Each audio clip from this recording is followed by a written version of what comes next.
ده حواوشي. ده بصل. حواوشي حلو ولا ما؟ كوليسترول.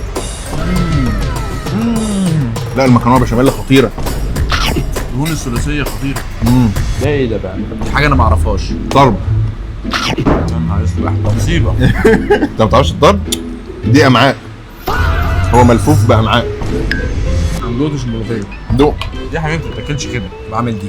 ودن القطه. ايوه، تفتحها كده كويس، تديها بقى توقع كل اللي فيها تاني. خطيره طبعا. ده ليمون بالملوخيه. انت عملت فيها ايه؟ عصرت شويه. كمل شويه الليمون اللي فاضلين دول والملوخيه. ده بقى ايه؟ تحب انت ما تقولش بعدك مش فارق، عشان بعدك جنني، عشان بعدك جنني. فطار.